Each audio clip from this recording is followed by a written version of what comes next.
ಕಂದ, ನಾನು ನಿಂಗೊಂದು ಕತೆ ಹೇಳಲಾ? ಓಕೆ. ಯಾವ ಕತೆ ಹೇಳಲಿ? ನರಿ ಮತ್ತು ಕಾಗೆಯದ್ದು ಕತೆ ಹೇಳು. ಅದೇ ಹೇಳಕ್ಕ? ಓಕೆ. ಓಕೆ.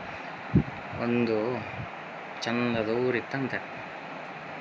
ಆ ಊರಲ್ಲಿ ತುಂಬ ಗುಡ್ಡ ಬೆಟ್ಟ ಕಾಡೆಲ್ಲ ಇತ್ತಂತೆ. ಓಕೆ. ಆ ಊರಿನ ಸೈಡಲ್ಲಿ ಒಂದು ಚಂದದ ಮರ. ಓಕೆ. ಆ ಮರದಲ್ಲಿ ಎಲ್ಲದಕ್ಕೂ ಓಕೆ ಅಂದ್ಬಿಡ, ಹ್ಞೂ ಅನ್ನು. ಆ ಚಂದದ ಮರದಲ್ಲಿ ದಿನಾಲೂ ಒಂದು ಕಾಗೆ ಬಂದು ಪದ್ಯ ಹೇಳ್ತಿತ್ತಂತೆ. ಓಕೆ. ಚಂದ ಚಂದ ಸಾಂಗ್ಸ್ ಹೇಳ್ತಿತ್ತಂತೆ. ಓಕೆ. ಅದು ಊರಿನಲ್ಲೆಲ್ಲ ಸುದ್ದಿಯಾಗಿ ಕಾಗೆ ಭಾರಿ ಚಂದ ಸಾಂಗ್ ಹೇಳುತ್ತೆ ಅಂತ ಗೊತ್ತಿತ್ತಂತೆ.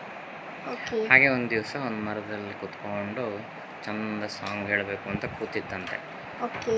ಹಾಗೆ ಸುಮಾರು ದಿನ ಅಲ್ಲ ನಂತರ ಒಂದು ದಿವಸ ಮಾಂಸದ ತುಂಡು ಹಿಡ್ಕೊಂಡು ಇನ್ನೇನು ತಿನ್ನಬೇಕು ಅಂತ ಆ ಮರದಲ್ಲಿ ಕೂತಿತ್ತಂತೆ.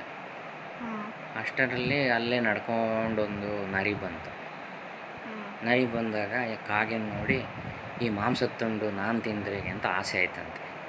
ಈಗ ಹೇಗ ಮಾಂಸದ ತುಂಡು ನಾನು ತಿನ್ನೋದು ಅಂತ ಉಪಾಯ ಮಾಡೋಕ್ಕೆ ಶುರು ಮಾಡಿತು. ಉಪಾಯ ಮಾಡ್ತಾ ಆಲೋಚನೆ ಮಾಡ್ತಿದ್ದಂಗೆ ಒಂದು ಉಪಾಯ ಬಂತಂತ ಅದಕ್ಕೆ. ಓಕೆ. ಅದು ಹೇಳ್ತಂತೆ ಕಾಗೆ ಹತ್ರ, ಕಾಗಕ್ಕ ಎಷ್ಟು ಚಂದ ಸಾಂಗ್ ಹೇಳ್ತೀನಿ ನೀನು, ಪದ್ಯ ಹೇಳ್ತೀನಿ ನೀನು, ಒಂದು ಹಾಡು ಹೇಳು ಅಂತ. ಕಾಗೆ ಬಾಯಿಯೇ ಬಿಚ್ಚಲಿಲ್ಲ ಅಂತ. ಆಯಿತಾ? ಅಷ್ಟರಲ್ಲಿ ನರಿ ಇನ್ನೂ ಆಲೋಚನೆ ಮಾಡಿ ಇನ್ನೊಂದು ಉಪಾಯ ಮಾಡ್ತಂತೆ.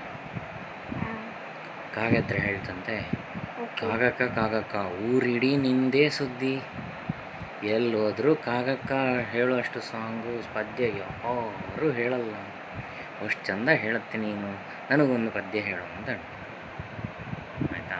ಅಷ್ಟರಲ್ಲಿ ಕಾಗೆಗೆ ನರಿ ಹೊಗಳಿದಾಗ ಸಿಕ್ಕಾಪಟ್ಟೆ ಅಹಂಕಾರ ಬಂದು ಎದೆ ಉಬ್ಬಿಕೊಂಡು ಇನ್ನೇನು ಸಾಂಗ್ ಹೇಳ್ಬೇಕಂದ್ರೆ ಬಾಯಿ ಬಿಚ್ಚಂತೆ. ಬಾಯಿ ಓಪನ್ ಮಾಡಿದ್ದ ತಕ್ಷಣ ಮಾಂಸದ ತುಂಡು ಡರ್ ಅಂತ ಬಿತ್ತಂತೆ. ಬಿದ್ದದನ್ನು ಸೀದಾ ಹಾರು ಹಿಡ್ಕೊಂಡು ನರಿ ಒಂದೇ ಸರ್ತಿಗೆ ಕಾಡಲ್ಲಿ ಓಡೋಗಿ ಮಾಯ. ಆಯಿತಾ? ಓಕೆ. ಹಾಗೆ ನರಿಯ ಬುದ್ಧಿವಂತಿಕೆಯಿಂದ ಮಾಂಸದ ತುಂಡು ನರಿಗೆ ಸಿಕ್ತು. ಅಹಂಕಾರದಲ್ಲಿ ಬೀಗಿದ್ರಿಂದ ಇದಕ್ಕೆ ಸಿಕ್ಕಿದ ಮಾಂಸ ಹೊರಟಾಯ್ತು. ಇಷ್ಟೆಲ್ಲ ಕತೆ ಕೇಳ್ತಿಯಲ್ಲ? ಹೌದು. ಈ ಕಾಗೆ ಹೇಳಿದ ಸಾಂಗ್ ಯಾವುದು ಗೊತ್ತಾ? ಗೊತ್ತುಂಟು. ಎಂತ?